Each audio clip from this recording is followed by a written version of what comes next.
apresentar também. Em primeiro lugar, queria dizer que é uma grande honra para mim estar aqui, ter recebido o convite do Rodrigo para estar aqui com vocês, conhecer o grupo, né? Já havia uma outra tentativa da gente vir que não deu certo por causa de data, então eu fiquei muito feliz de poder estar aqui hoje. E eu dou aulas atualmente, eu moro aqui na cidade de São Paulo, mas eu dou aulas na cidade de Marília, às 6 horas daqui, né, de ônibus. Eu viajo toda semana para lá, né, para trabalhar no curso de Ciências Sociais da Unesp. É um lugar muito importante para se trabalhar, porque é um lugar que acumula pessoas de esquerda de uma forma notável, né, com nossas diferenças, evidentemente, mas é um lugar privilegiado para se trabalhar. Então vale a pena me deslocar até lá, né?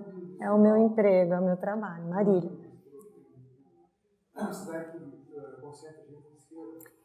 A cidade não. Infelizmente a cidade foi a segunda cidade de São Paulo a mais votar no Bolsonaro. Mas a universidade, a Unesp, ela tem um grupo nas ciências sociais bastante de esquerda, né? E eu nasci em Santo André, viu, Chico? Eu sou ali do ABC Paulista, filha de metalúrgico daquele período, né, dos anos 70 e 80, enfim, e tenho atuação sindical hoje no meu sindicato docente, sempre participei do sindicato da categoria onde eu estivesse trabalhando, né, e tenho militância partidária há mais pouco tempo no PSOL, né, onde a gente constrói essa tendência que se chama Revolução Brasileira. E, como vocês sabem, o PSOL é um partido de tendências, então lá dentro você constrói um grupo, se você quiser, é bem democrático nesse sentido. E aí, claro, cada grupo tem uma força lá dentro, né? Nós não somos a força majoritária, mas construímos lá dentro um espaço. E o nome Revolução Brasileira tem a ver com toda uma estratégia mesmo e tática de atuação, da qual eu vou falar um pouco aqui, que é o tema Revolução Brasileira e Educação, né? Eu estudo esse tema da Revolução Brasileira como meu objeto e como minha atuação militante, não vejo essas duas coisas em separado. Então, eu estudo há 27 anos o tema da Revolução Brasileira, não é um tema simples, né? É um tema importante e muito abandonado nos últimos 50 anos. Como tema e como estratégia. Então, um pouco da reflexão que eu gostaria de fazer com vocês sobre educação e Revolução Brasileira, todo o processo da educação, que eu acho que é tão importante para os nossos movimentos populares, né, é fundamental para que a gente extrapole os muros da universidade e que a educação não seja entendida só como uma educação formal, mas essencialmente essa educação que brota, né, do povo, tomado genericamente, evidentemente. Povo pode ser também um conceito muito amplo e muito abstrato, e sem dúvida alguma nós estamos posicionados materialmente dentro de uma dada classe, e é dessa classe de trabalhadores, que aqui para economizar eu vou chamar de proletariado. Sou antiga, sim, em muitos termos, tenho honra de usar termos antigos que a esquerda abandonou, porque nem tudo que é o mais prestigioso é o que tem mais validade.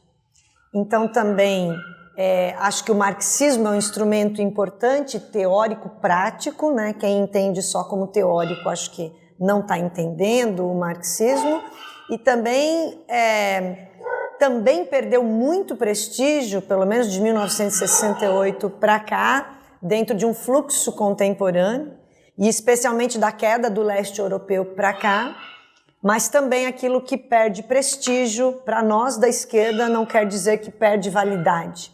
Se nós da esquerda buscarmos prestígio, então melhor a gente mudar de classe, mudar de atuação, mudar de militância.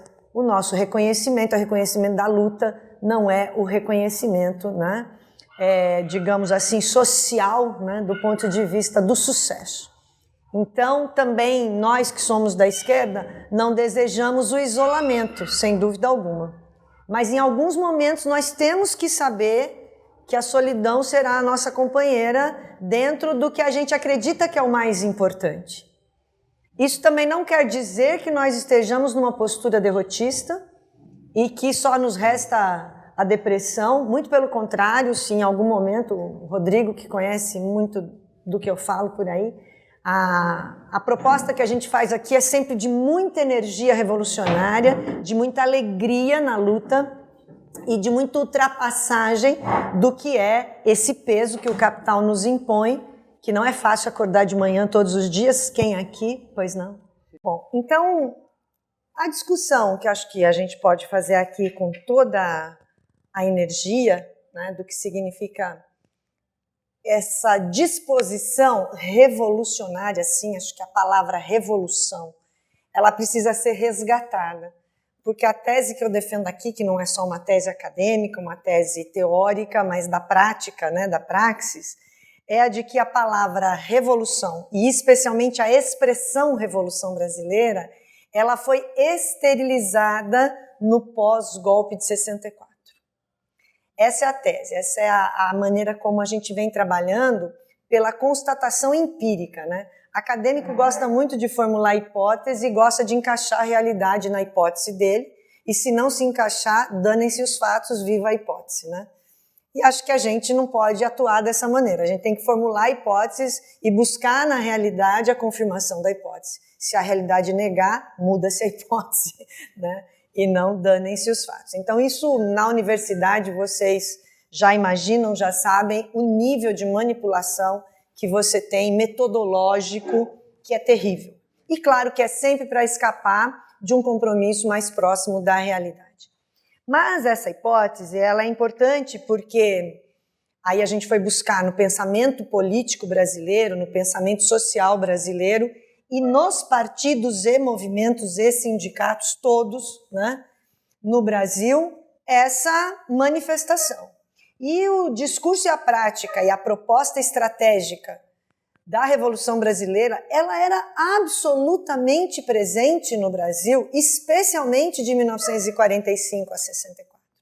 Então, ela é uma realidade que a construção de uma historiografia, ou seja, de todos os livros e textos e teses que se puseram a partir do pós-64, muito bem articuladas em âmbito de Ministério da Cultura, muito bem articuladas como um projeto burguês, evidentemente, tratou de varrer e produzir novos livros, novas teses que negassem e eliminassem, né, naquilo que eu chamo de duas historiografias. Existe uma historiografia do silêncio, que é a mais eficaz. Você não fala de alguém ou de alguma coisa. Ou uma historiografia da desqualificação. Na hora que não tem mais jeito e tem que falar do cara, tem que falar da cara, tem que falar de um termo como esse, Revolução Brasileira, aí eu produzo textos desqualificando. E com muita competência. Qual é a tristeza dessa hipótese? E é a que a gente mais combate, que eu dedico minha vida a isso, né? Prática e teórica.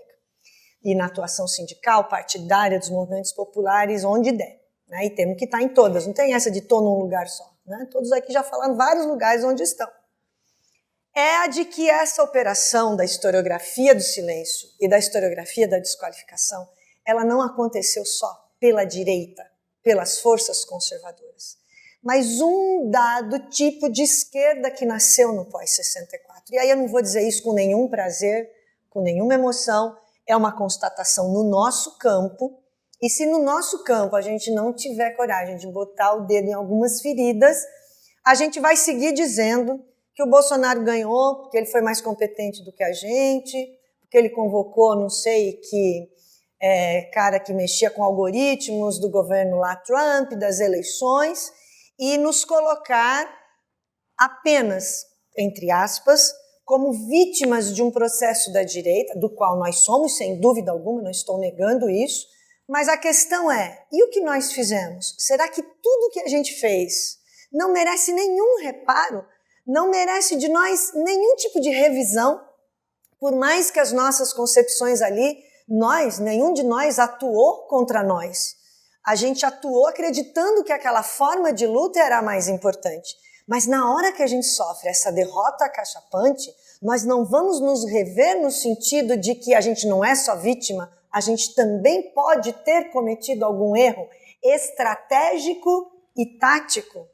Porque no tático a gente pode ter várias desculpas. E no estratégico é onde, se a gente errou, a revisão é estrutural. Então, eu acho que tem uma revisão estrutural a ser feita. Ninguém está falando aqui do alto do século XXI, mas de como nós não podemos apenas estar no discurso do nosso vitimismo. Então, começando por essa questão, e aí tem, né, todo um conjunto de textos, de coisas que, inclusive, ainda faltam escrever, a gente nunca consegue fazer tudo sozinho, a universidade é lenta, e na medida em que a gente está no sindicato, nos partidos e nos movimentos, a gente tem que dar respostas muito mais rápidas e escrever muito mais do que a gente escreve na universidade. Na universidade basta mudar o primeiro e último parágrafo, você produz o mesmo artigo 5 vezes e conta pontos por um currículo lá, né, que os caras botam para você fazer. Então, não se trata de um currículo, é que se trata da nossa luta e das derrotas. A leitura que eu faço dessa nossa derrota é a de que faltou radicalidade política para a esquerda. Uma radicalidade política que foi ocupada pela direita. Não é à toa que o Bolsonaro agora, na estabilidade que todos nós aí, de uma forma ou de outra, não apostávamos que ele chegaria até o fim, ele está, inclusive, construindo um partido político. Não há apenas uma coesão burguesa por trás do governo Bolsonaro, né? E, embora ele seja uma figura grotesca, né, nenhuma figura grotesca se sustenta sem estar com o aparelho de Estado e aquilo que significa o Estado, como gerenciador dos negócios da burguesia, numa coesão perfeita. E essa, então, utilidade do Bolsonaro para esse processo, né, teria, então, faltado para nós, aquele povo mais simples e que não é fascista, e que votou no Bolsonaro, viu um discurso radical da parte dele. Ele estava dizendo com todas as letras e com linguagem popular: eu vou acabar com tudo isso que está aí. E, claro, fez um discurso absolutamente, né, contra a esquerda, contra o PT, contra os movimentos populares, contra mulheres, contra gays. Não adianta repetir isso a gente já sabe. Claro que ele jogou baixo e ele deu um soco no estômago. Mas quando ele diz, eu vou mudar tudo isso que está aí, não houve nenhum dos elementos da esquerda, nenhum dos candidatos da esquerda, inclusive do meu próprio partido especialmente, né? E aí eu falo com alguma, né, condição aqui de apresentar essa radicalidade política à esquerda, não ocupou esse espaço. Então é muito diferente de ouvir o Bolsonaro com aquela voz mais popular que ele sabe fazer, né? Dizer vou acabar com tudo isso que está aí, do que ouvir um professor da USP, muito educado, que fala baixinho, dizendo que está faltando democracia, porque ninguém solta a mão de ninguém, porque a democracia tem que, né, ser conquistada. Quer dizer, num discurso institucional que a mulher da periferia, o homem da periferia, as pessoas que estão na labuta do dia a dia, será que era isso que essas pessoas estavam querendo ouvir? A democracia como um valor abstrato, universal, que está no discurso de um professor? Nada contra os professores, eu sou professora, mas enfim, na hora de falar com o povo, na hora de a gente falar com as classes sociais, qual tem que ser o nosso espaço a ser ocupado? E não é uma questão de discurso, é uma questão de programa. Então faltou um programa radical, faltou um programa para a Revolução Brasileira. Então aqui eu queria pegar uma ideia muito cara para voltar ao que aconteceu no pós-64 na historiografia. Política é antecipação. Se a gente não projetar já o que é um processo revolucionário e não pensar a médio e longo prazos, nós vamos chegar onde? Naquilo que está na nossa frente, que tem que ter a nossa resposta imediata. Política é resposta imediata. Faltou água, tem que lutar pela água. Faltou leite, tem que lutar pelo leite. Matou alguém na periferia, temos que fazer justiça. Mas estas questões cotidianas que nos envolvem e tem que ter uma tática para envolvê-los, ele só pode ter um futuro, e aí é que a gente não desanima na luta, porque você sabe onde você vai chegar a médio e longo prazos. E onde a gente vai chegar a médio e longo prazos, não tem outra saída para nós a não ser revolução. E revolução significa ultrapassagem da lógica do capital. E ultrapassagem da lógica do capital é muito simples para nós. Infelizmente, a notícia não é boa. Ainda o mundo está dividido entre duas classes, uma que é a burguesia, a palavra é burguesia sim, não é empresariado, e não é o empreendedor, né, que pegou-se aquilo que seria um conceito de lumpesinato, que também tem seus problemas que a gente pode trabalhar aqui, evidentemente, E ao invés de trabalhador, aquele que está oposto na lógica capital e trabalho, né? A má notícia é essa. Ainda estamos na oposição capital e trabalho. E é isso que nos move, a diferença da propriedade dos meios de produção. Né? Porque eu tenho um carro e 2 geladeiras e tem uma diferença de renda do trabalhador que está desempregado na periferia, que eu sou um empreendedor, um burguês, eu estou chegando ao capitalismo maravilhoso empresarial. Então, a oposição capital e trabalho nos dá o nosso lugar na classe. E aí, desculpa, a gente tem que falar da classe. Nós podemos falar de todas as opressões, temos que falar, elas são absolutamente horrendas, mas falar destas opressões na exploração de classe, senão a gente perde uma coisa fundamental que se operou há 60 anos mais ou menos, naquilo que eu venho chamando de uma quarta contra-revolução burguesa no âmbito da filosofia, da história, do pensamento, que é a chamada, equivocadamente chamada, pós-modernidade.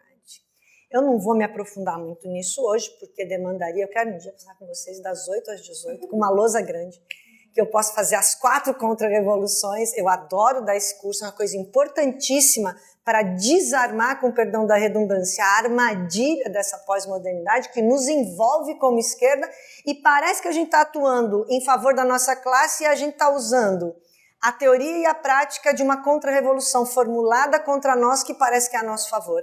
É inteligentíssimo, é excepcional, é absolutamente extraordinário. Esse eu estudo há 33 anos, não há 27. E é um escopo tão grande que durante 15 anos eu só estudei, nem formulei pesquisa, nem me senti à altura de formular pesquisa. E é uma das pesquisas mais difíceis. E que saindo da universidade, indo para os partidos e para os sindicatos, essa pesquisa avançou muito mais do que dentro da estrutura universitária.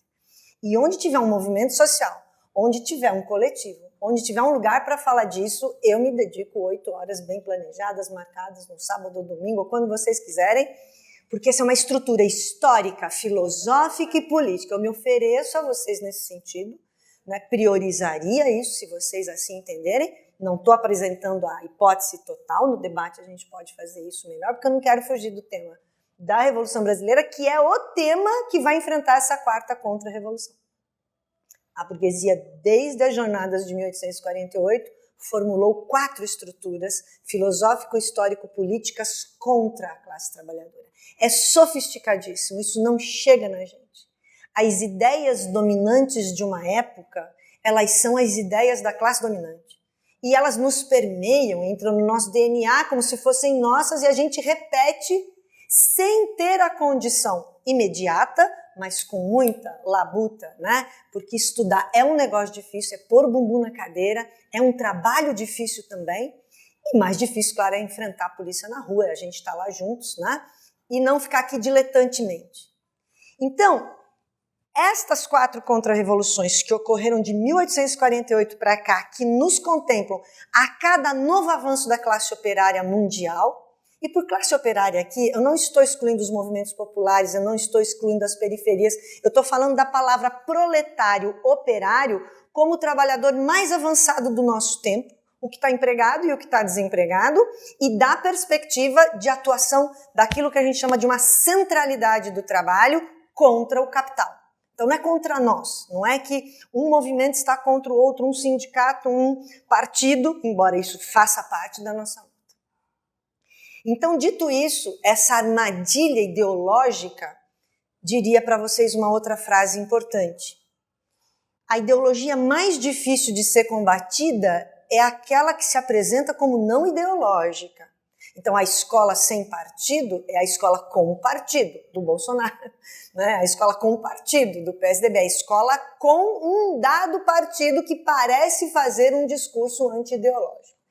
Então, dizia um grande pensador, que é o Engels, aquele que foi amigão do Marx lá, que a luta ideológica, que seria esse dia das 8 às 18, da gente pegar as contra-revoluções burguesas, a luta ideológica, ela é um importantíssimo momento da luta de classes. E é aí que nós que estamos na labuta dos movimentos, a gente tem que saber que não é só a prática, é a teoria também. E não é só a teoria, que aí são aqueles intelectuais execráveis, que a gente não quer vê-los. Muitos famosos, inclusive, famosos na esquerda, Você só os vê escrevendo alguma coluna de jornal, ou dando uma aula, ou dando uma palestra, mas não os vê nos movimentos enfronhados. Alguns sim, não quero ser injusta, né?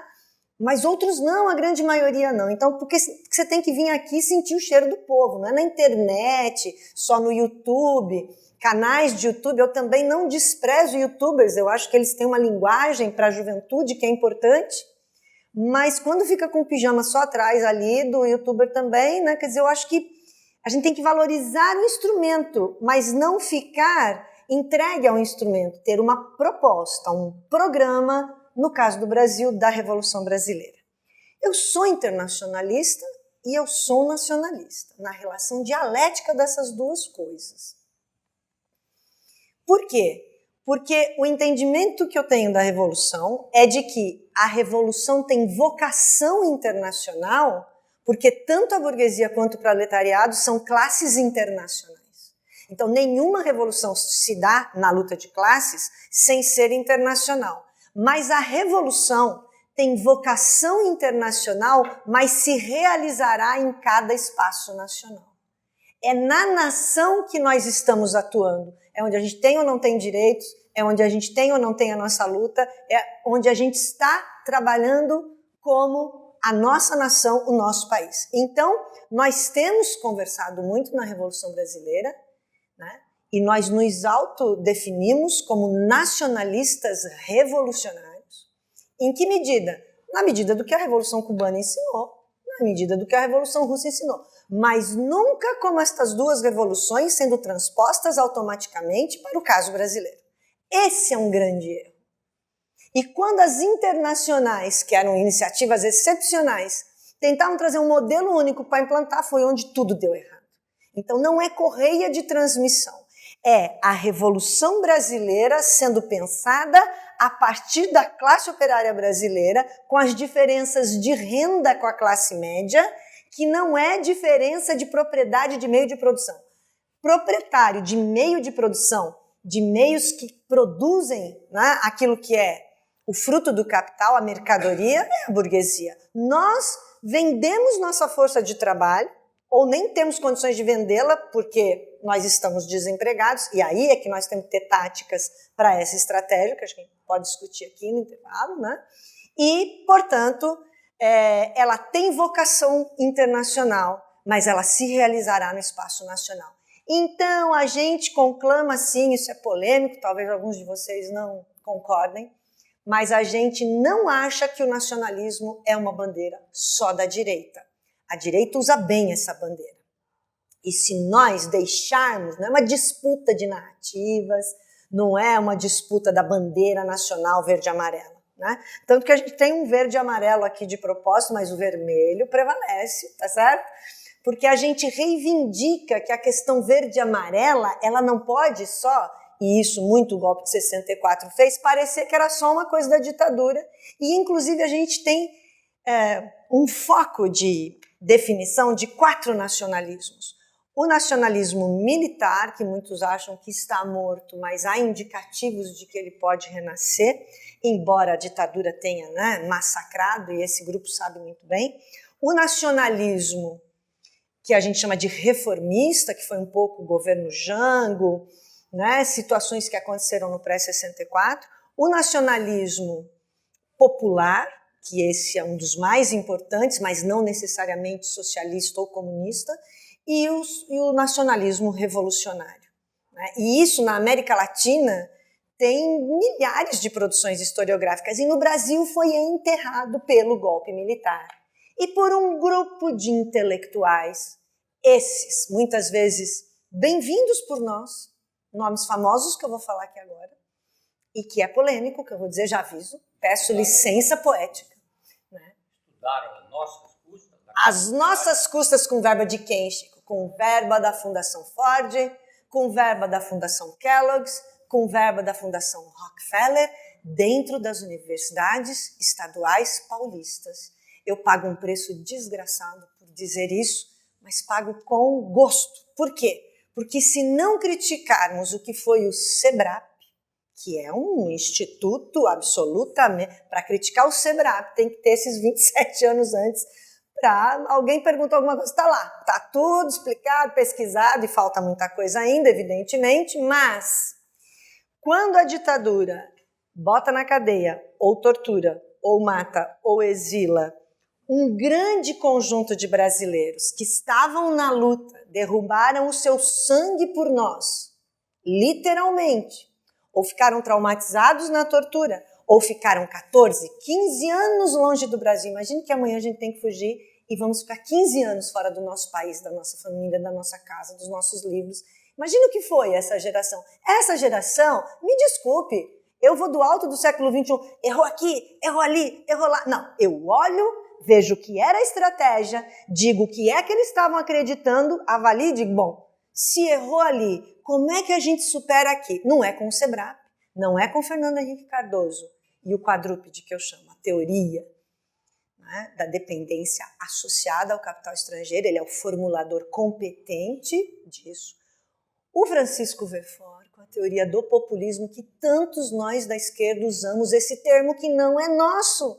Ele diz que 30 foi um vácuo na política, um vazio ocupado pelo Vargas. Não existe vazio na política. Na hora que a gente acredita nesse intelectual dizendo isso para nós, que foi fundador do Partido dos Trabalhadores, todo esse setor dividiu-se entre PSDB e Partido dos Trabalhadores. Há diferenças, há coisas iguais, não vou entrar nessa polêmica agora, mas para terminar de falar desse quarteto, que muitas vezes a gente chama pejorativamente de quadrúpede, porque deixou o Brasil de 4 sem alternativa, na seguinte negação. Teoria da dependência associada a Fernando Henrique, teoria do populismo, as duas mais famosas. Aí, com todas as desculpas e licenças, a teoria do autoritarismo, que Marilena Chauí não é marxista, ok?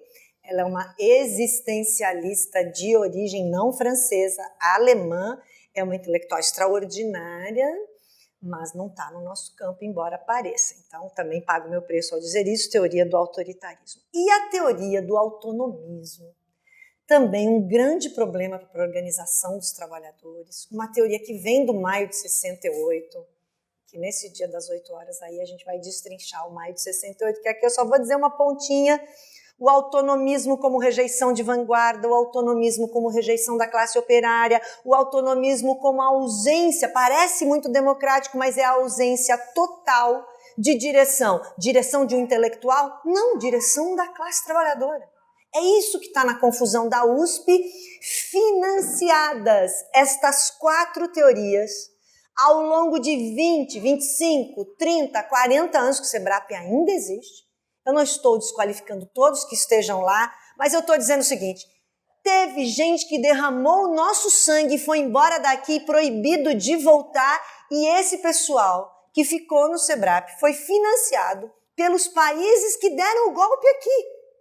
Os países do G7, especialmente Alemanha, França e Estados Unidos, Inglaterra também, estes 4 capitais que financiaram a tortura contra nós e tiraram brasileiros daqui, você vai dizer, estavam todos errados e agora estamos escrevendo uma teoria no SEBRAP. E estes caras receberam o dinheiro para estudar em suas contas correntes, para além do salário da universidade, porque entrava inclusive de uma maneira legalizada, que dava quase o triplo do que era o salário de professor. Então o cara não está exilado, ele está no seu trabalho. Florestan estava exilado, o Marini estava exilado, a Vânia Bambinha estava exilada, o Teotônio dos Santos estava exilado, Guerreiro Ramos, todos aqueles pensadores que você não conhece. Ainda do Florestan um resgate que foi importante, mas há uma série de outros que não foram resgatados. Florestan volta depois do exílio para a USP e uma reunião de departamento diz, com aquele cinismo acadêmico, professor, mas agora o senhor, né, já tem sua obra consagrada, o senhor não precisa voltar a dar aula, o senhor se aposente, então já que o senhor está aposentado compulsoriamente, dito por seus ex-alunos que ficaram aqui 15 anos no SEBRAP, recebendo verbas do imperialismo que tinha financiado os torturadores dos nossos brasileiros que foram para fora. Eu não aceito isso. Vocês aceitam? Então, nós temos que, num dado momento, com toda a dor no coração que isso implica, quem de nós aí não apostou nos anos 80, numa esquerda que parecia assim, abandonava o discurso da Revolução Brasileira e propunha, veja, uma substituição, a democracia como um valor universal. Gente que eu respeito muito, Carlos Nelson Coutinho, Leandro Con. Então, voltando para a historiografia, né? Você me fala quando estiver faltando 10 minutos, né? 10 minutos, depois 5. Tá, que bom. Então, eu queria pegar o seguinte aspecto agora. Estas 4 teorias, que a gente chama de um quarteto teórico, que se pôs como esquerda, usou terminologia de esquerda, posou de esquerda, criou 2 partidos, um que se punha, né, como um racha do MDB e que foi o PSDB. O problema do Fernando Henrique foi muito menos com o PT do que com a classe operária que formava o PT, por isso que ele foi o Partido da Social Democracia Brasileira. Mas vocês sabem que o Estatuto do Partido dos Trabalhadores é um estatuto social-democrata que pinta lá com a palavra socialismo. Então, pegando nesse aspecto historiográfico, o que é um projeto de poder historiográfico? O que é uma contra-revolução burguesa contra nós? No Brasil se deu pelo golpe de 64 e se espalhou pela América Latina. E vem uma, com todas as diferenças que a gente possa ter e limites do trabalhismo no Brasil, e os problemas da estratégia do Partido Comunista Brasileiro, que é uma outra discussão importante, quais eram as estratégias da Revolução Brasileira no pré-64, que eu vou só aqui citar um pouco, né? Nós temos ali, no momento pré-64, dividido, não vamos esquecer, hoje a gente está há 50 anos, né, um pouco menos, num único regime capitalista, mas a gente tinha um regime com todos os problemas lá da União Soviética e de um bloco, né, oposto ao capitalismo, mas era um mundo dividido em 2 polos. Num mundo dividido em 2 polos, uma estratégia revolucionária, ela pode ter mais chances de acontecer do que nesse bloco que a gente tem que enfrentar hoje. Fica mais difícil, mas não é impossível. Jamais vocês vão ouvir de mim aqui que é impossível fazer a revolução. E política é antecipação. A gente antecipa e faz acontecer a partir do agora, passo por passo. Se a nossa geração vai ver ou não, a nossa não vai, mas os nossos filhos vão, os nossos netos vão, né? E os netos dos nossos netos, e é por isso que a gente está aqui, porque a gente também foi neto de alguém que lutou muito e foi torturado e tudo que a gente sabe aqui. Então, do ponto de vista do nacionalismo, do socialismo e daquilo que significou o SEBRAP, nós tivemos uma esquerda que a gente pode respeitar enquanto uma esquerda institucional, até o momento em que ela se torna, já estava embutido, tá? É mais difícil de provar, mas já estava embutido, mas ela se torna um partido da ordem e um partido anti-vanguardista, anticomunista, anti-leninista, me desculpe, Lenin, né? Mais Lenin, menos Zizek, certo? Mais Marx, menos Nietzsche, com perdão, né, de quem gosta do autor, mas temos toda uma crítica também ao existencialismo, que nessa aulinha que a gente fica aqui prometendo, das 8 às 18, a gente vai destrinchar esses autores para entender por que estas 4 pernas desse quadrúpede, produzidas no SEBRAP com muito dinheiro do imperialismo que financiou a ditadura, produziu um discurso de esquerda paralelo ao da direita e parecia que era uma oposição, mesmo, desculpe dizer, no Partido dos Trabalhadores. Isso dá para dizer aqui entre nós. Uma opção, né? Uma opção do sistema. Uma opção. Uma opção do sistema. Sim, e que a gente sabe como é que funcionou. Aqui, o que a gente está querendo dizer? Que os sujeitos que estão dentro de uma classe e assimilam este projeto, eles estão contra a nossa classe, embora estejam falando como se estivessem na classe dos trabalhadores. Não vamos esquecer a origem do PT, lá, os trabalhadores, as greves de 78, 79 e 80. Isso era o que teve de mais rico. A Igreja Católica, comunidades eclesiais de base, eu fiz parte, minha família fez parte, quem de nós que não foi de núcleos, né, nos bairros, não participou disso? Onde estava o grande problema? Os intelectuais que diziam que não iam guiar as lutas dos trabalhadores e estavam guiando por 4 teorias. A da dependência associada, a do populismo, 64 foi um colapso do populismo, João Goulart é um covarde, coisa que ele nunca foi. E aí eu encho a boca para dizer isso. E o quanto São Paulo, nosso estado aqui, odeia Brizola, né? que é privilégio nosso odiar o Brizola, porque isso daqui é uma coisa da classe dominante que nós nunca conseguimos combater. Eu pago um preço altíssimo por isso também. No ABC Paulista, em 89, e nosso grupo, na época, votou no Brizola e era pior do que votar no Collor, por conta da questão de como estava surgindo a luta dos trabalhadores e a gente fazendo a crítica, né, ao que significava o projeto social do PT, que deu no que deu, só que demorou tudo isso. Ali a gente tinha 20 anos, agora temos mais 30 do que isso, certo? Mas assim, não adianta a gente falar, tá vendo? A gente estava dizendo ali, não adianta só o tá vendo.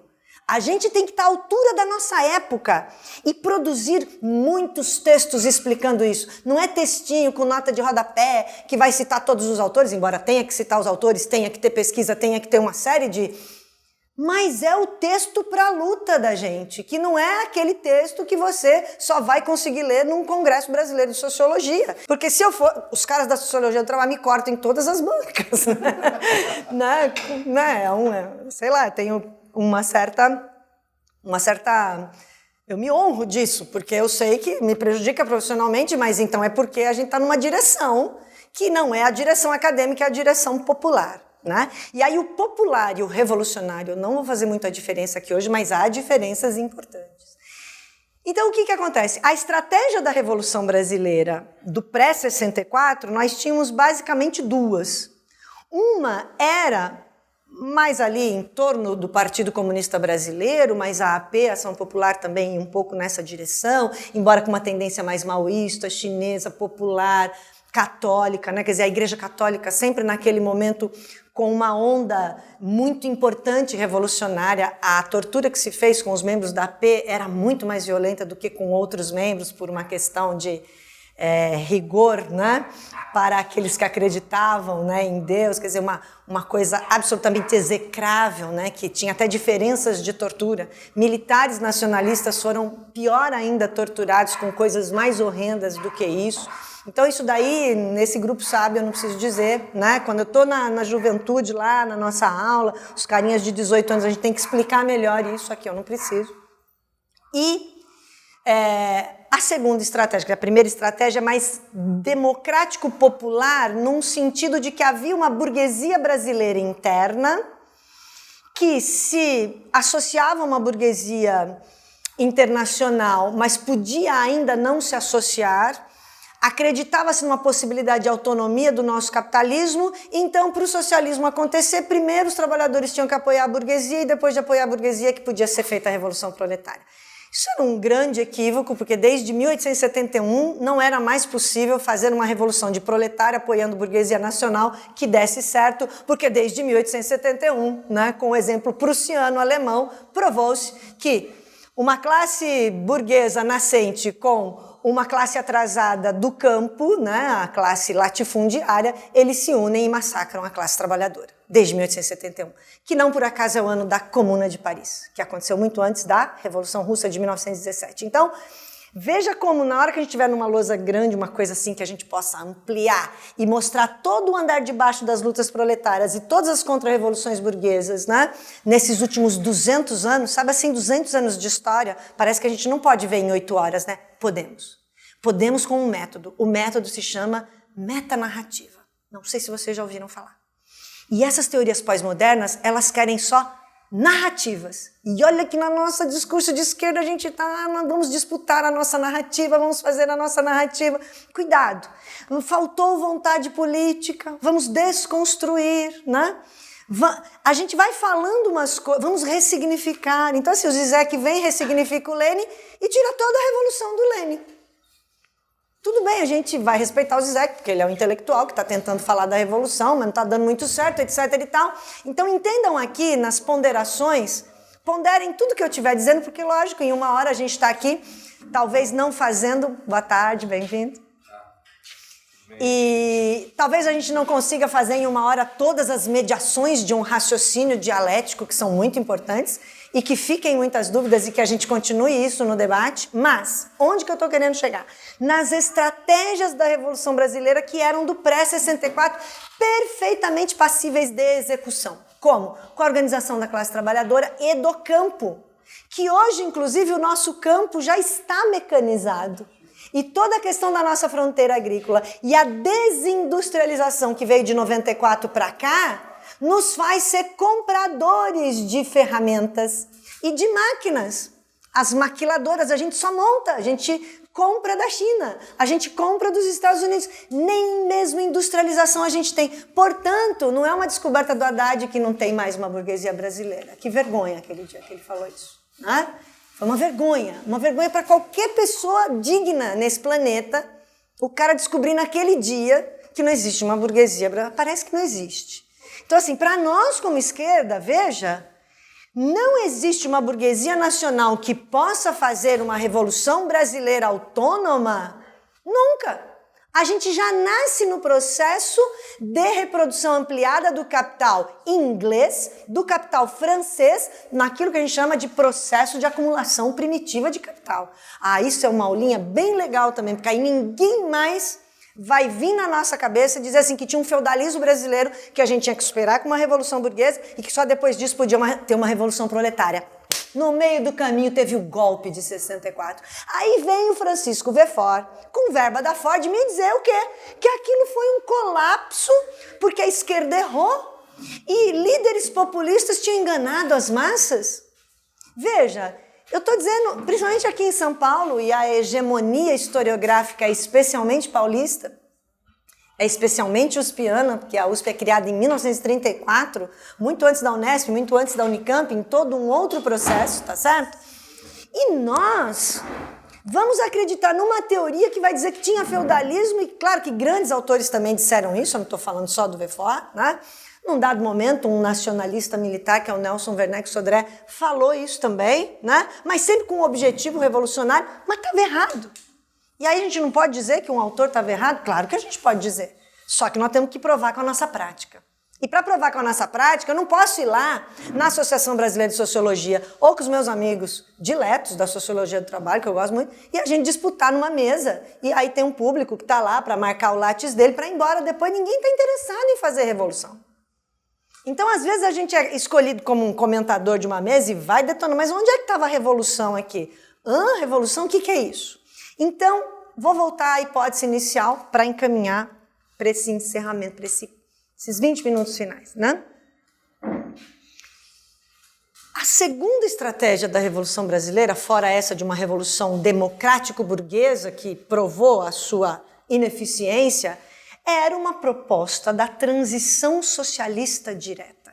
Quem defendeu isso foram, entre outros, estes dois autores que a gente está recuperando num instituto que eu faço parte, que é sediado em Santa Catarina. É a Vânia Bambirra, com o estudo O Capitalismo Dependente Latino-Americano, e o Rui Mauro Marini, este um grande autor desconhecido em São Paulo, que tem agora sido mais lido nos últimos 10 anos, mas que falta ainda muita leitura destes dois autores. Tem vários, eu vou destacar esses no momento, no debate a gente pode. E subdesenvolvimento. Pois é, e ficou no México exilado, né, quase que a vida inteira depois da Revolução. Não, ele é de Minas Gerais, na verdade. Minas. Que é um setor conservador também. E foi para a UNB e todo aquele processo que a gente não vai dizer aqui da UNB, né? Que é o seguinte, autores que foram produzindo no pré-64 uma teoria da Revolução Brasileira de corte socialista direto. O que é isso? Transição que propunha tomada do poder político, e agora a esquerda tem medo de falar em tomada de poder, só fala em eleições para conseguir governos. Eu não desprezo eleições para conseguir governos com força de massa. Porra, a gente faz a primeira ruptura com eleições diretas e com força de massa. Como em 89 a gente tinha, e não se concretizou, tá? Também não vou discutir 89 aqui, mas a gente sabe que ali tinha. Foi o último momento de força de massa e que tinha propostas que podiam superar o capital e o capitalismo ali, tá? Em seguida, né, quando você percebe que essa estrutura no pré-64 da transição socialista direta, que propunha assim, pode ser por eleições diretas, com força de massa, mas só vai se efetivar, vocês viram no Chile como é que a coisa se desdobrou, se a tomada de um governo se tornar a tomada do poder. E a tomada do poder implica uma dupla ruptura e uma dupla transição, que eu só vou falar muito rapidamente. A dupla ruptura é ou pela eleição ou pela tomada de poder. E uma propiciando a outra, que no Chile quase deu e foi obstaculizado pela contra-revolução. Então, por que a gente fala que uma revolução brasileira está em curso? Porque há uma revolução em curso quando há uma contra-revolução em curso. Contra-revolução só acontece quando há uma revolução em curso. Então, Bolsonaro é uma contra-revolução em curso. Então, é possível, política é antecipação, fazer e desencadear a Revolução Brasileira. Não é o seguinte, que aí eu lamento com os meus amigos de esquerda. Muitos amigos meus estão sentados estudando Lukács, ou Althusser, ou Gramsci, ou o próprio Marx, dizendo assim, a revolução é internacional e eu estou esperando ela acontecer no planeta Marte, aí um dia a gente faz aqui no Brasil. Eu estou caricaturando, claro, né? Eles sabem disso, eu brinco com eles. Mas a grande questão é a seguinte, eu não vou ficar com a boca cheia de formiga esperando a Revolução Internacional, porque aí ela é abstrata, ela não é a construção em cada espaço nacional. Daí esse nacionalismo que não pode ser só de direita. A Revolução, portanto, brasileira proposta no pré-64 tinha esses dois caminhos. O caminho da Revolução Democrático-Burguesa e o caminho da Revolução Transição Direta ao Socialismo pela tomada do poder. Tinha a POLOP, que poucos conhecem, a Política Operária, a ORM POLOP, o PCB, a AP, né? E todo um conjunto de forças. PCdoB, naquele momento, né? Enfim. E tudo que aconteceu na esquerda, quando veio o golpe de 64, claro que foi um nacionalismo de direita, uma completude pelo capital associado, então veja, a teoria do quadrúpede, a da teoria da dependência associada, que não é a teoria da dependência marxista. Teve que pôr marxista no meio para poder se diferenciar do Fernando Henrique. Todos eles estavam pensando juntos num dado momento no exílio. Só que tinha uma pequena diferença. Vânia e Marine não podiam voltar para o Brasil, nem Teotônio, nem uma série de outros, nem Darcy Ribeiro, uma série. Mas o Fernando Henrique e o Vefor não tinham processo de expulsão, eles podiam voltar a qualquer momento. E eu pergunto a vocês se o nome do SEBRAP, com Fundação Ford financiando até hoje, se isso é ou não cooptação de intelectual de esquerda para produzir uma teoria que pareça de esquerda, mas não fale da dependência e do subdesenvolvimento. E a gente tem vergonha como brasileiros de dizer que o nosso país é subdesenvolvido. Sabe o que é país subdesenvolvido? Nós não estamos em desenvolvimento.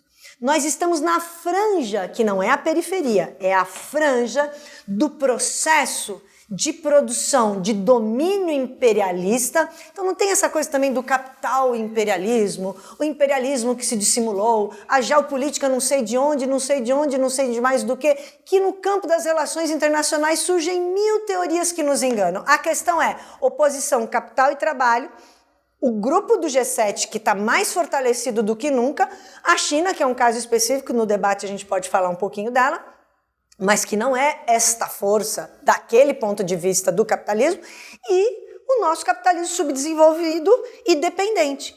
O FHC, a Marilena Chauí, o Éder Sader, acho que eu esqueci de falar o nome dele quando eu falei da teoria do autonomismo, e o Francisco Vefor, estes 4 intelectuais muito respeitados na esquerda, tirando o Fernando Henrique, mas os outros 3, né?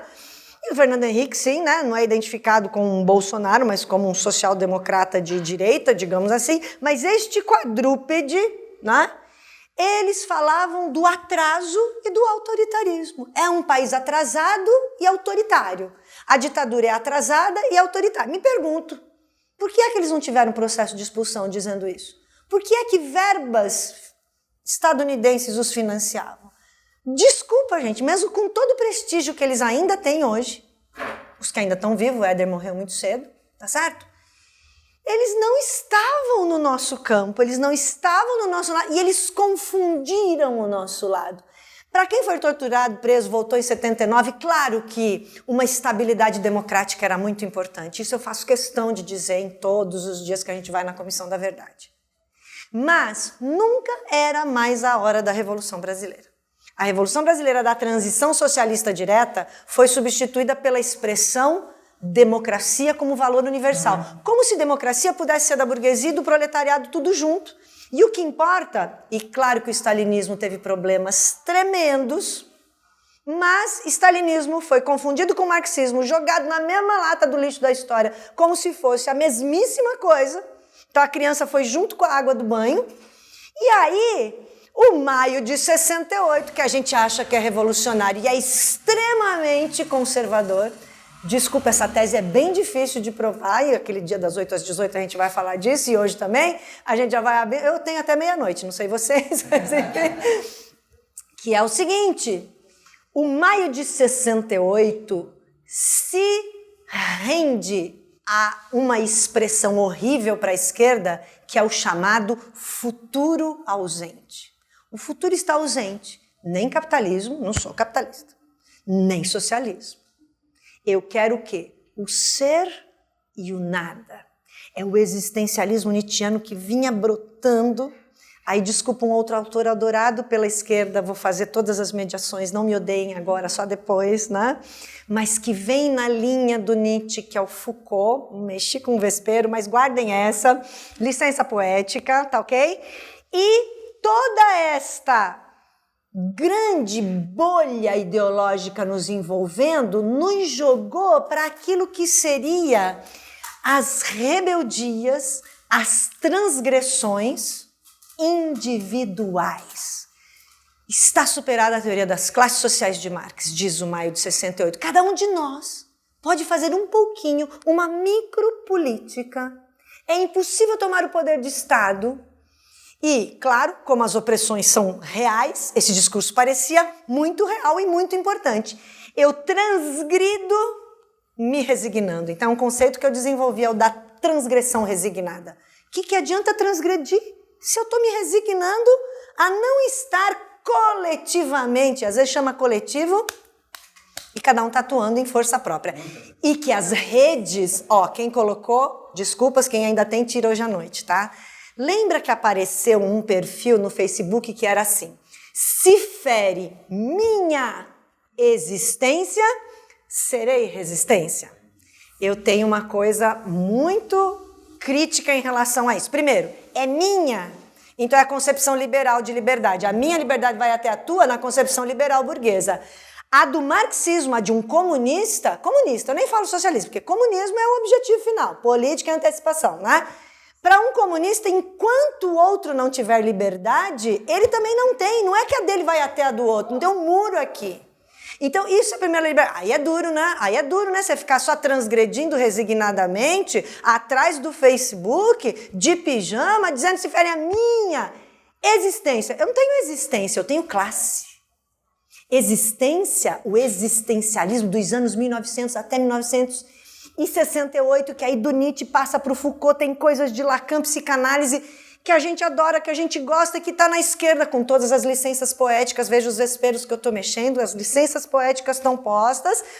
E vamos lá, será que se a gente descobrir que um discurso que foi feito para parecer que é nosso, se a gente descobrir que não é nosso e está contra nós, será que a gente vai continuar pronunciando? Será que o quarteto teórico da USP, que tem um prestígio desgraçado, contra o não prestígio de outros autores fora, será que a gente se conformou com isso? A gente não vai questionar nada para além disso? E ainda a gente, assim, entra em negação dizendo que não era a Fundação Ford, mas era legítimo, não era ilegal, ninguém estava roubando, né? E os caras financiaram o sangue que os nossos grandes brasileiros derramaram por nós, muitos aqui nessa sala com essa história de parentes, de pessoas. E se não foi, é brasileiro lutando por aquilo? Terceiro, bom, se tem um cara lá dizendo que só dá para fazer a micropolítica, tá certo? E que tem opressões de fato, por isso que eles são inteligentes. Eles pegam uma questão de fato e dão uma solução de não fato. Uma não solução. Então, se fere a minha existência e não minha classe, claro, não estou jogando para a classe, estou jogando para a existência. Aí vem aquelas bobajadas de dizer que o Marx não falou do sujeito, ele só falou da classe. Vai ler Marx. Por quê?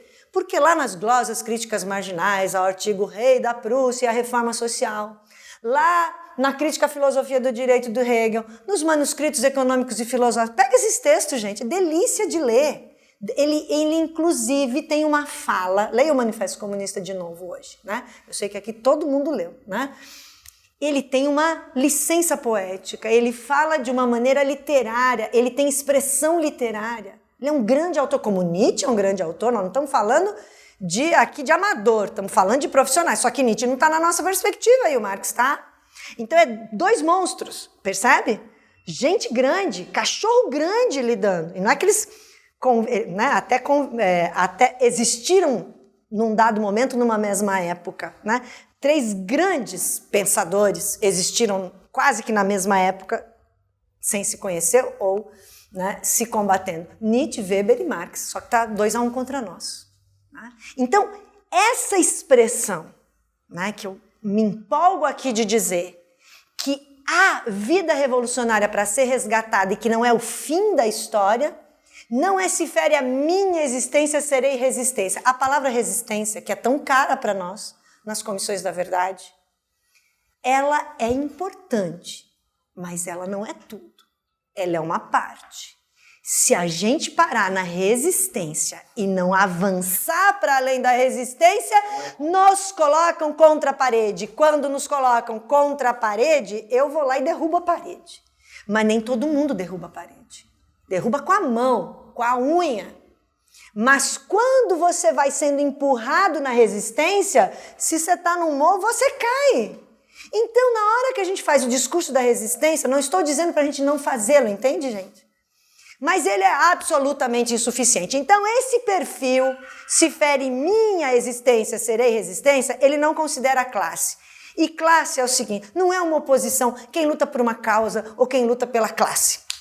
E que aí não adianta pegar as questões das opressões e colocar na classe porque não responde da mesma forma. Muita calma nessa hora. Responde, só que não responde imediatamente, é complexo. Por quê? Porque a gente tem da classe posição de classe, origem de classe e perspectiva de classe. Depois tem situação de classe, tem um monte de coisa de classe. Mas esses 3, eu nasci na classe operária do ABC. Você, pelo que relatou aqui também, outros aqui, ou nascemos na periferia, ou nascemos em condição pior ainda que a classe operária do ABC, tá certo? Então, a gente nasceu materialmente numa classe. Ou nós nascemos materialmente em outra classe. Diferenças de renda não são diferenças de propriedade. A gente pode ter nascido numa classe latifundiária, como Caio Prado Júnior, e ter feito uma perspectiva de classe, tá certo? Que foi a dele. A família tinha dinheiro, mandou para a França, ele entrou numa biblioteca, leu Marx, voltou comunista e foi deserdado pela família. Quando a família morreu, sei lá, ele pegou uma herança, montou a Editora Brasiliense, tá certo? E foi renegado no PCB, foi renegado tudo quanto é lugar. Esse exemplo é sempre mais difícil, mas pode alguém nascer de uma classe e se tornar de outra. Então, perspectiva revolucionária, situação revolucionária e origem, né, revolucionária no sentido da sua classe é muito importante. Então, para tentar aqui fechar e a gente com todas essas... A gente nem faz provocações nem diálogo, a gente está aqui discutindo a revolução. Porque também essa coisa de vamos fazer uma provocação e vamos fazer um diálogo, né? Não é coisa da classe trabalhadora. Isso daí é provocaçãozinha acadêmica, né? Que qualquer outro pequeno burguês pode fazer também. Então o negócio aqui é mais profissional, mais hard, né? Aqui a gente está pensando em construir um projeto de revolução brasileira. As 2 estratégias do pré-64, elas desaparecem. E são substituídas, quais são as 2? Revolução democrático-burguesa ou revolução com transição direta ao socialismo, né? Meio que PCB Polop para resumir, mas não é só isso, evidentemente. Vem a ditadura militar e nasce uma esquerda da ordem, né? Que a gente até na nossa corrente, com todos os detalhes que a gente pode discutir aqui, que eu sei que é polêmico, a gente chama de sistema petucano, tá? Porque foram mais de 20 anos no poder com diferenças de franja e não estruturais. Mas eu sei que isso é polêmico e respeito, e se quiserem no debate a gente conversa um pouco sobre isso. Mas quando agora, né, a gente reaviva um discurso da Revolução Brasileira como estratégia e tática, e uma das coisas que fez a nossa corrente surgir passa por aí, é a admissão de que o nosso país é capitalista, independente, e dentro desta estrutura, propor de novo a radicalidade política. Então, o que é radicalidade política para mim, para nós? Não é radicalidade no sentido vulgar do se fere minha existência, serei resistência, transgrido, chuto a porta e à noite vou dormir e o mundo não mudou no dia seguinte, não adiantou nada, eu não me aliei com a minha classe e aliar-se com a classe não é um processo fácil, né? Primeiro que é respirar o corpo a corpo, sentir o cheiro do outro. Não é só uma reunião virtual, que a gente às vezes faz só porque está todo mundo longe. Mas a reunião que dá certo é essa aqui. É a presencial. É onde a gente está aqui para discutir no tete a tete. Nós estamos aqui, né? Quando a gente vai lá na rua, né, e a gente está enfrentando a polícia, a gente está numa greve numa fábrica, a gente monta uma barricada. É quando a gente está na luta concreta. Isso é muito difícil, dá muito menos prestígio e charme do que dizer se fere minha existência, serei resistência. Então, dá pra gente ser charmoso, ninguém acusar a gente de não ser de esquerda e não mudar coisa nenhuma. Aí a questão é, o que a gente quer? Assume-se riscos, sem dúvida alguma. Então, reconstituir um programa da Revolução Brasileira seria, resgatar autores que já falaram dela. É acender vela para esses autores? Não. Tem que atualizar. Claro, eles estão falando do pré-64. Como atualizar hoje? Entendendo o Plano Real e suas consequências desindustrializantes. Terceiro, como é que a gente está fazendo, né, hoje a discussão dentro dos partidos? Eu não sou daquelas que acha que partido não deve ser a nossa opção de militância. Veja, às vezes na esquerda, para a gente valorizar os movimentos populares, a gente não precisa desvalorizar a forma partido. Para a gente valorizar a forma partido, a gente não precisa desvalorizar movimentos populares. Para a gente valorizar a forma sindicato, não precisa desvalorizar que não precisa estar num partido. Mas quem sabe a gente consiga estar nas três coisas ao mesmo tempo? Há um partido revolucionário hoje? Infelizmente, não. Dá para construir? Dá. É um só. Não, não é partido único. Não é socialismo num país só. Então, o que a gente teria que fazer? Que eu sei que tem um momento aqui que vai ser o momento dos encaminhamentos, né? E que eu já proponho. Como é que a gente pode continuar discutindo concretamente um programa da Revolução Brasileira? Assim, concretamente. Como é que vai ser na saúde? Como é que vai ser na educação? Como é que é no ponto de vista estratégico de confrontar o capitalismo? Como é que reorganiza o sindicato? Como é que se estrutura em partidos? A gente pode estar aqui cada um num partido diferente, mas fazer sua corrente, fazer a coisa rodar como comunistas, não é como socialismo democrático. Então, por favor, vai ser um horror isso que eu vou dizer aqui, mas esqueçam o socialismo democrático. Democracia surgiu numa sociedade que tinha escravos. Será que todo mundo esqueceu isso? Na Grécia, quando houve a constituição do processo democrático, da democracia, ela admitiu que a democracia era para os cidadãos livres e continuou tendo escravos. Então, isso nos satisfaz como esquerda? A pergunta é, diante do governo Bolsonaro hoje, com isso eu encerro, diante do governo Bolsonaro hoje, a nossa radicalidade política não é a vulgar do se fere minha existência, é radicalidade no sentido que o Marx disse, pegar as coisas pela raiz. Então, nós poderemos estudar a história brasileira pegando as coisas pela raiz? Nós poderemos programar duplas rupturas, uma pela eleição presidencial, com algum candidato importante, que não me parece nenhum dos que estejam aí, com força de massa, que também ainda não está com força de massa.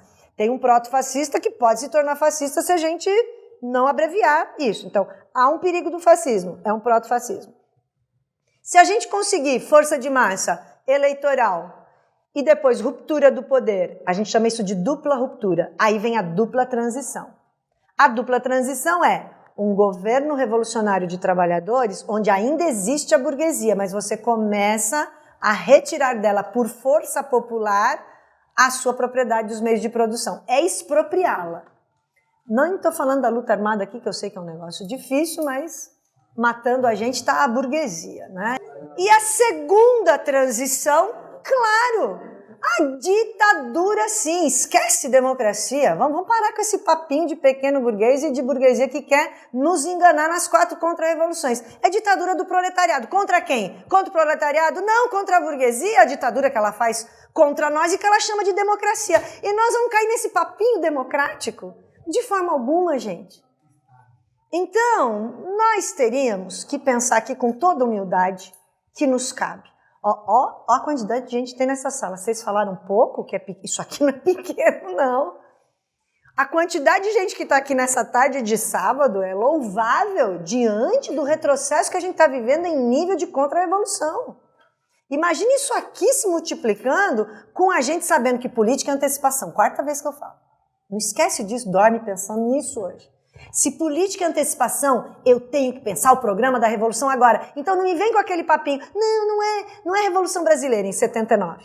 Aí em 89 também ainda não é a Revolução Brasileira. Aí depois do Sarney, de todo aquele desastre, não, ainda não é a Revolução Brasileira. Aí em 94, não é a Revolução Brasileira. Nunca era o momento de retomar a Revolução Brasileira. Acabamos todos mortos e enterrados sob Bolsonaro. O que estava certo, o que estava errado, o que não estava coisa nenhuma, o cara da transgressão resignado, o cara que gosta do Nietzsche, o cara que gosta do Marx. Quando um autor é contra-revolucionário e eu gosto dele como ele fosse de esquerda, será que não tem alguma coisa errada com a minha interpretação?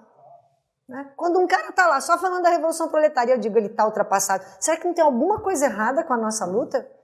Então eu termino como eu comecei. Se há um governo Bolsonaro que abusou da radicalidade política e foi para a direita, nós temos que abusar para a esquerda. Ir na raiz. E na raiz não é fácil. A gente vai ter que confrontar o PT, vai ter que confrontar o PCB, o PCdoB, o PSOL, o PSTU, todos.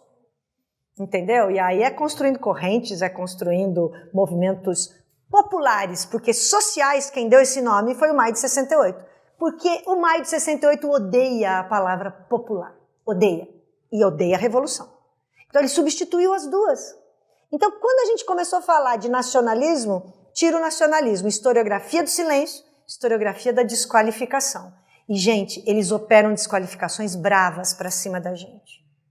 E a desqualificação é com muito livro, com 10 livros, 11 livros, 15 livros. Como é que nós vamos produzir livros sem ter um instituto nosso? Tem que montar um instituto nosso. Como é que a gente vai fazer isso sem bolsa? Porque também não vai ser da Fundação Ford, vai ter que ser a gente, se cotizando.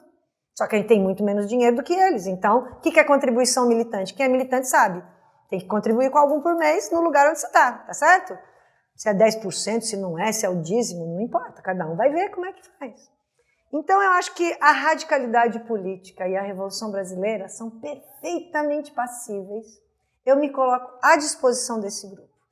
Para esses outros 2 momentos que eu indiquei aqui, das 8 às 18, as 4 contra-revoluções burguesas, porque vai mexer com a gente num âmbito histórico, político e filosófico que em uma tarde, uma manhã, a gente vai romper 200 anos de história. Num método difícil, eu tenho que estar bem descansada, fazer mediações, sinapses, tudo bonitinho, né? de metanarrativa, que é o que a pós-modernidade, o Nietzsche, o Foucault mais odeiam. Eles odeiam metanarrativas, eles querem fragmentações. E mais, gente, essa que eu queria terminar.